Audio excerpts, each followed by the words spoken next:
warahmatullahi wabarakatuh. Waalaikumsalam warahmatullahi wabarakatuh. Alhamdulillahirabbil alamin. Wassalatu wassalamu ala asrofil anbiya'i wal mursalin wa ala alihi wa sahbihi ajmain. Amma ba'du. Dunia kerja dan teknologi yang pesat.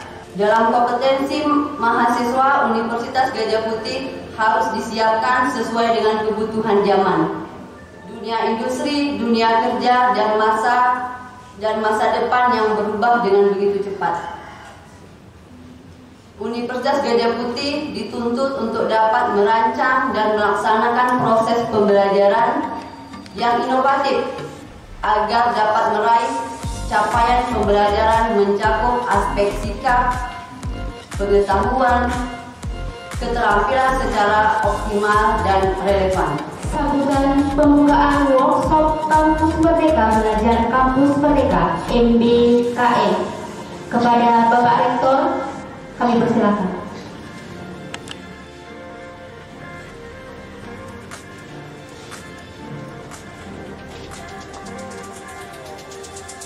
Bismillahirrahmanirrahim.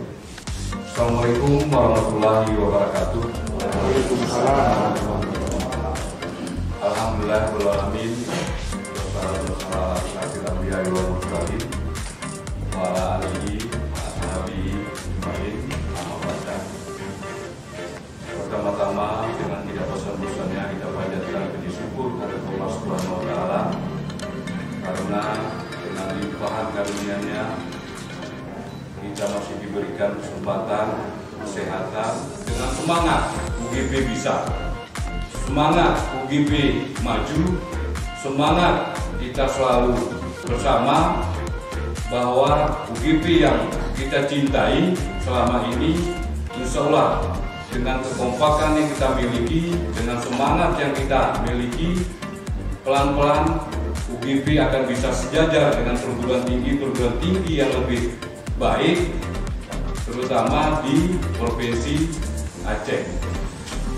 Jadi berbekal itu semua, kami mencoba dari pimpinan ya, dengan bantuan dan masukan dari seluruh dekan, prodi, dan yayasan, terus coba melangkah pelan-pelan ya sesuai dengan kemampuan kita. Merdeka Belajar, Kampus Merdeka yang merupakan program pemerintah terutama dari Mas Menteri Nadiem Makarim ya, yang digaungkan ataupun ditetapkan dicanangkan melalui surat keputusan Kemendikbud nomor 3 tahun 2020 tentang standar pendidikan nasional. Maka dengan ini resmi kami buka. Assalamualaikum warahmatullahi wabarakatuh. Na'udzu billahi minasyaitonir rajim. Bismillahirrahmanirrahim. Telah kita lalui bersama. Semoga acara workshop ini senantiasa memberi manfaat untuk kita semua. Untuk acara selanjutnya akan kami serahkan kepada moderator Bapak Yustisar SSI MKOM, dan saya selaku MC mengucapkan terima kasih atas perhatiannya. Mohon maaf atas segala kekurangannya. Wassalamualaikum warahmatullahi wabarakatuh. Assalamualaikum warahmatullahi wabarakatuh. Alhamdulillah, puji syukur kita panjatkan kehadirat Allah Subhanahu wa taala yang masih memberikan karunia kita kesehatan sehingga kita bisa hadir di acara workshop Merdeka Belajar Kampus Merdeka Universitas Gadjah Putih KMO. Acara akan kita lanjutkan dengan kegiatan penyampaian materi tentang Merdeka Belajar Kampus Merdeka Hak Belajar 3 semester di luar program studi yang akan disampaikan oleh yang terhormat. Yang saya hormati Yayasan Pendidikan Gadjah Putih. Itu namanya yayasan yang kami hormati, yayasan pengurus harian Yayasan Gadjah Putih. Kami hormati Pak Rektor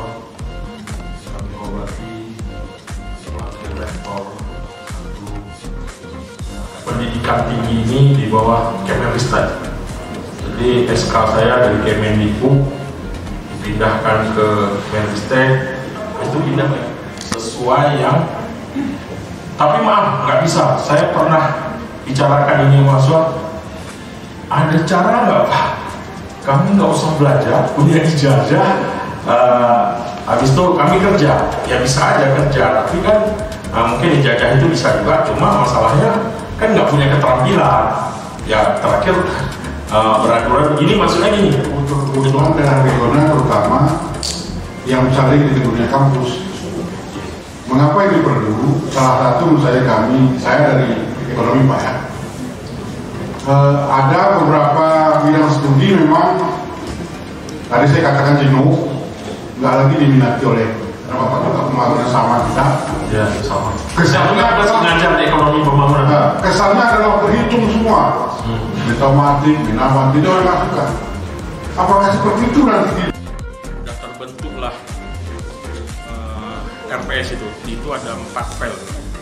Jadi kita buat kurikulum keseluruhan, kemudian tertugas. Hari itu saya buat 4 mata kuliah yang menang hibah Merdeka Belajar. Tapi dana yang dapat dari pemerintah tidak terlalu besar, 120 juta. Memang kelihatan besar. Pas kita kerjakan, kita kekurangan dana, harus di backup.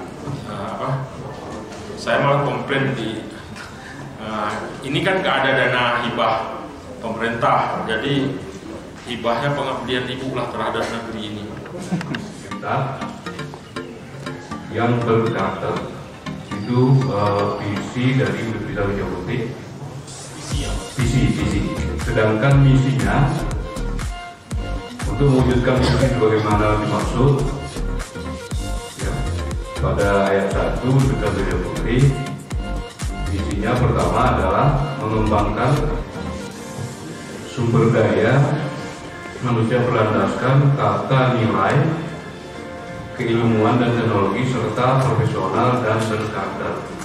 Kedua, mengembangkan sistem kelembagaan secara profesional yang menganut prinsip-prinsip tata kelola, manajerial, perguruan tinggi yang baik didukung oleh ilmu pengetahuan dan teknologi.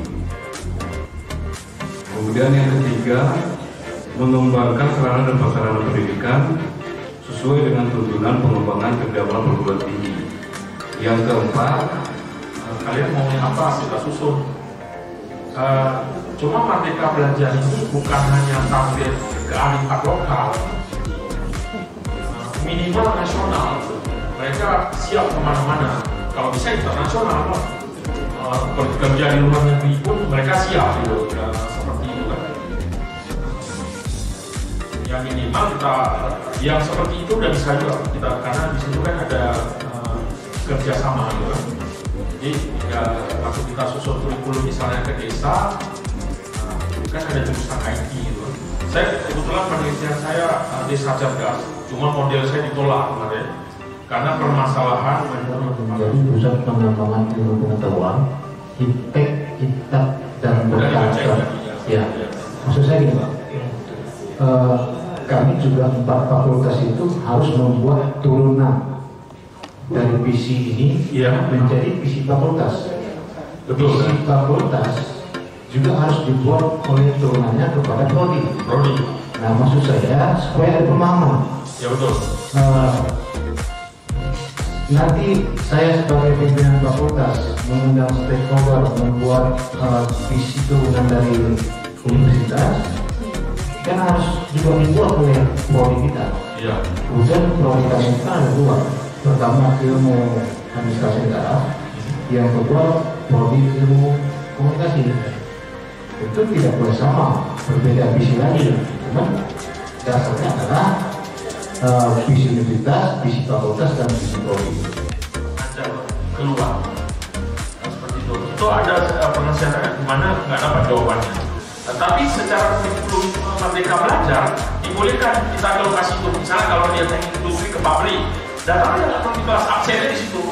Cuma kan nanti dosen laporkanlah ke kampus administrasinya. tapi dibuat di dalam RPS kita itu.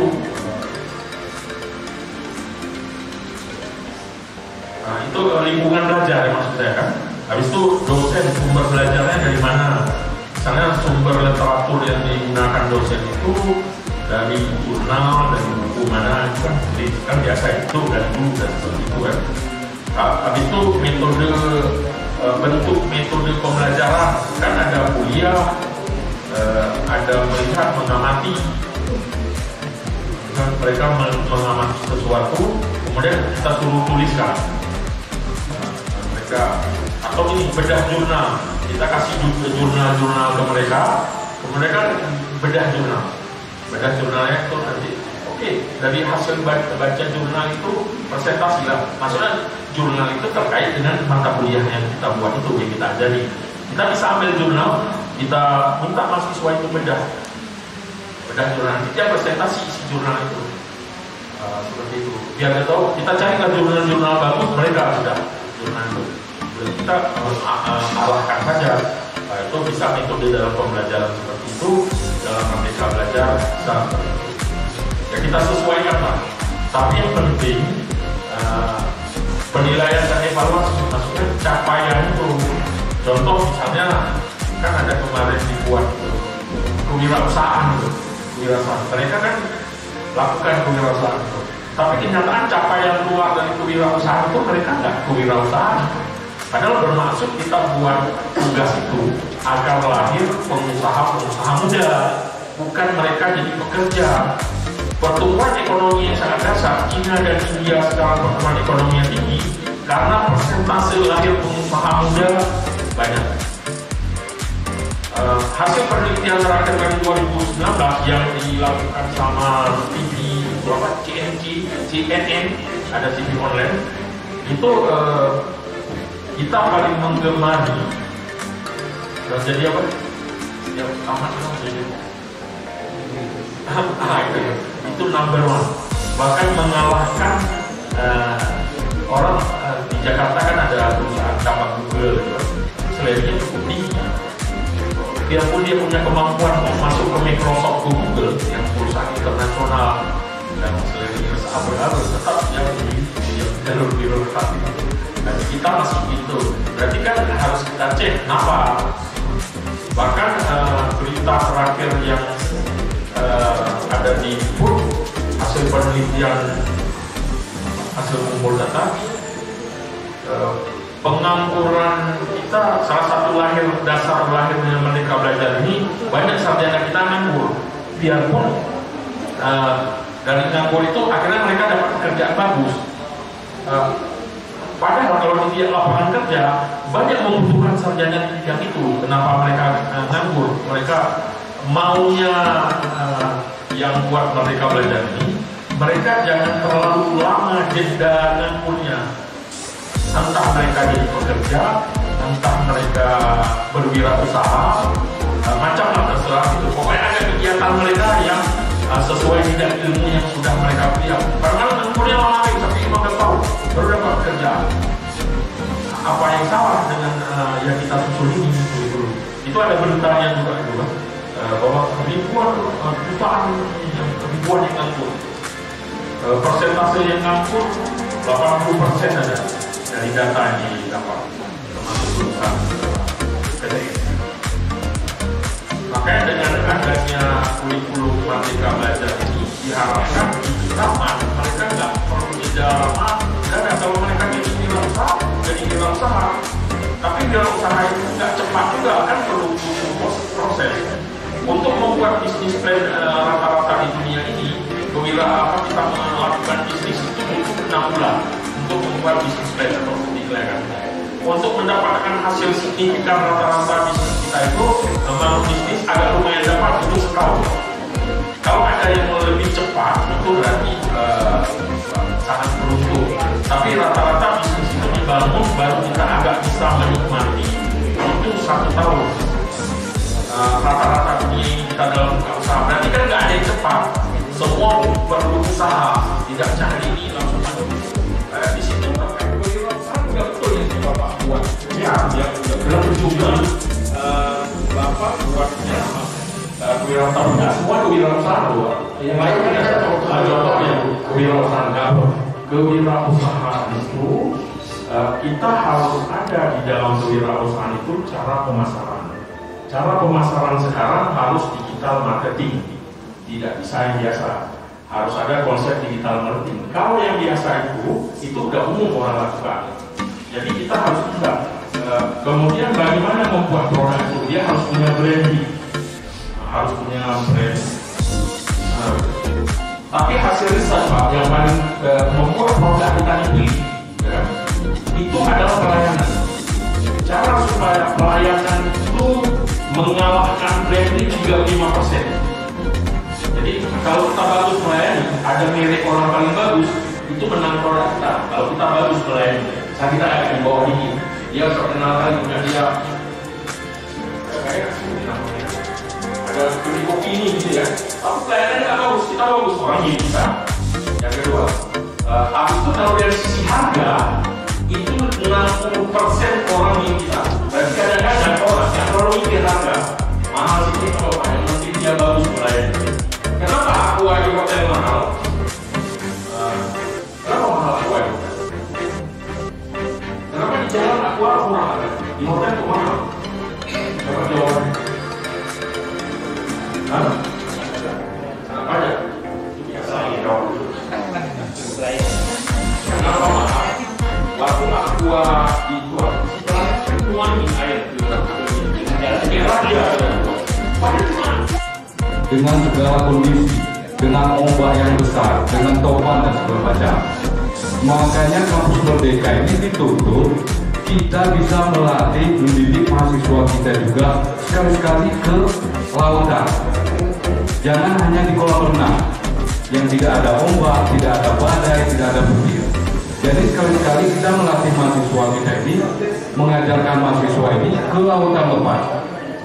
Dengan harapan begitu nanti selesai, mereka itu sudah tidak asing lagi dengan lautan.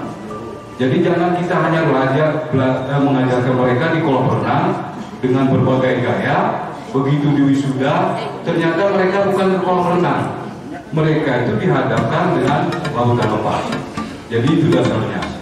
Makanya nanti arah kurikulum kita itu kurikulum kita ini nanti bagaimanapun lebih di samping teoritis, kita juga akan memperbanyak ilmu praktis. Ilmu praktis, apakah nanti melalui magang, apakah nanti melalui undang profesional ke kampus, kita undang. Misalkan begini, Bapak Ibu karena sudah ada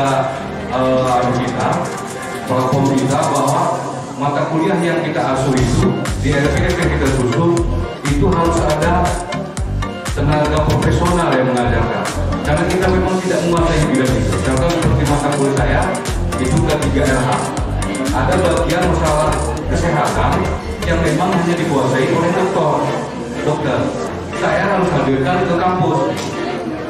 Pada jam tertentu, kalau saya hadirkan ke kampus, dokter ini nanti akan menjelaskan apa saja penyakit-penyakit yang bisa ditimbulkan apabila di lingkungan kerja tidak higienis dan lain-lain. Nah, jadi dalam kesempatan workshop ini minimal kita tahu proses nanti sudah tahu arahannya dari prodi-prodi 2 semester di luar perguruan tinggi itu yang ada kaitan dengan prodi itu apa saja. Contoh seperti UTU. Itu orientasinya itu agribisnis dan maritim. Jadi 2 semester ini prodi-prodi yang berkaitan dengan pertanian itu nanti akan lebih banyak mereka magangkan di Aceh Tengah. Kenapa? Karena kita adalah sentra produksi perkebunan kopi. 2 semester, apa mata kuliahnya, itulah nanti yang dirumuskan oleh program studi. Misalkan program studi pengelolaan perkebunan kopi. Itu nanti disiapkan satu jenis mata kuliah magang yang setara dengan 20 SKS, misalkan pengelolaan perkebunan kopi yang berkelanjutan misalkan. Jadi selama 6 bulan itu mereka dibuat, dibimbing oleh dosennya, kemudian dibuatkan RPS-nya yang bagus, kemudian bagaimana cara melaksanakannya, sistem penilaian dan lain-lain. Jadi 6 bulan itu khusus mahasiswa ini menekuni masalah perkebunan kopi setara dengan 20 SKS. Kemudian juga ada yang lain misalkan mengenai pemakaran kopi setara dengan 20 SKS. Jadi bisa. Kemudian 1 semester di luar program studi. Itu terserah kepada mahasiswa kita. Mereka mengambil misalkan kewirausahaan ekonomi di salah satu prodi. Kemudian ada 3 SKS lagi mengambil di Fisipol. Kemudian ada 3 SKS lagi mengambil di teknik informatika. Yang penting setara dengan 20 SKS di luar program studi. Memang tidak ada kaitannya sedikit pun dengan program studi yang mereka tekuni. Jadi 2 semester di luar perguruan tinggi yang relevan dengan program studinya, 1 semester di luar program studi di dalam program di dalam perguruan tinggi ataupun di universitas tertentu. Kemudian apakah ini wajib? Tidak. Ini tidak kita wajibkan, tetapi ini adalah pilihan. Mahasiswa kalau tidak mau mengikuti misalkan mata kuliah yang sudah tidak masuk di program studi, nah, mereka mengambil misalkan saya magang aja Pak, ya, setara dengan 20 SKS bisa. Jadi ini istilahnya kita siapkan, kita sediakan kepada mahasiswa mau dia mengambil magang yang sudah kita siapkan RPS-nya dengan bagus, ataupun dia tetap di program studi.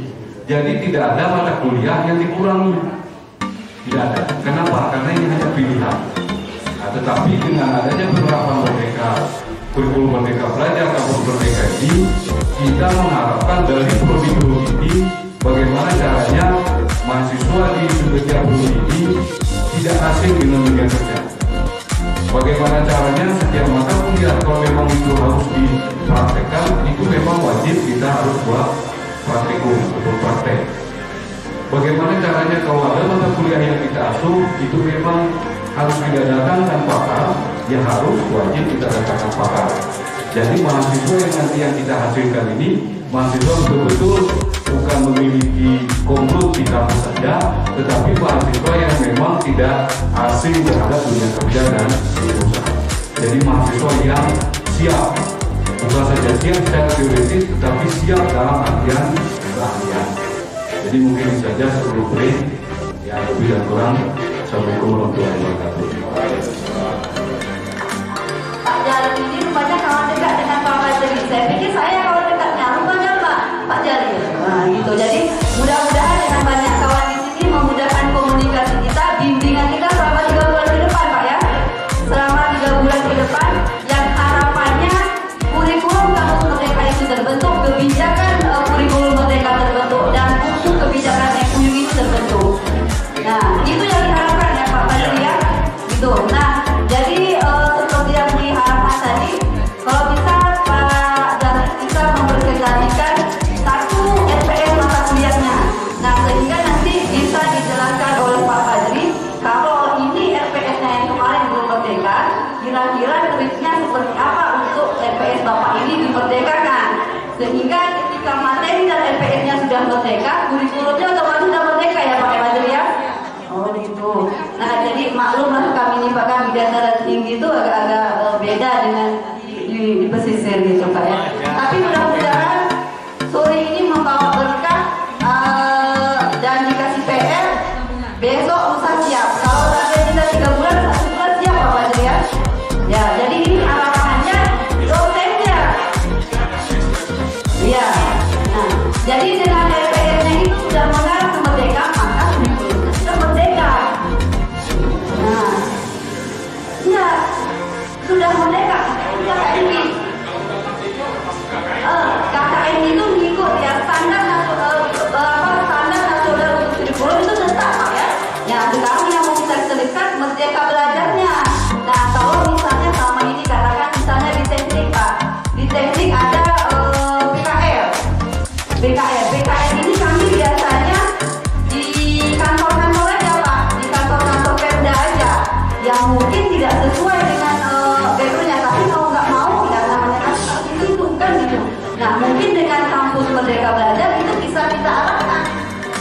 itu, ya kan?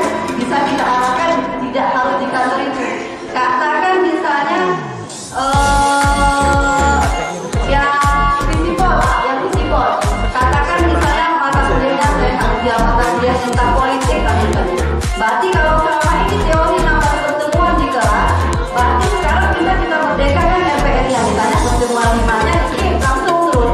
Atau kalau terjun ke partai boleh Pak? Nah boleh, berarti terjun terus ke partai gitu. Nah, jadi kira-kira itu yang rupanya yang dimaksud dengan merdeka belajar.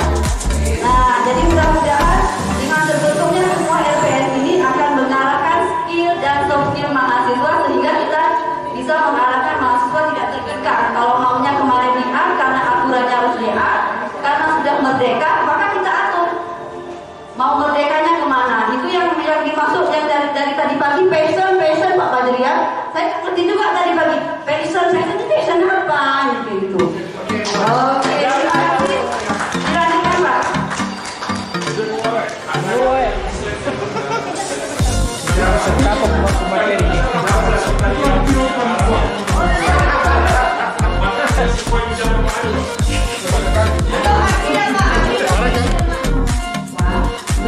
Itu memakan waktu 1 semester.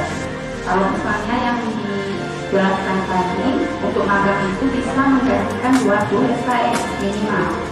Berarti yang kami susun ini apakah kurikulum yang berisikan tentang sebaran mata kuliah ataukah RPS yang berisikan sebaran kegiatan pembelajaran. Yang kami susun sekarang ini yang akan saya segera merekam ini, apakah menyusun sebaran mata kuliah di Polres BDIP dari semester 1 sampai semester 8 yang diselingi dengan nanti akan ada magang di tengah-tengah dulu atau RPS yang berisikan sebaran kegiatan pembelajaran dari mulai ditulis sampai evaluasi. Terima kasih.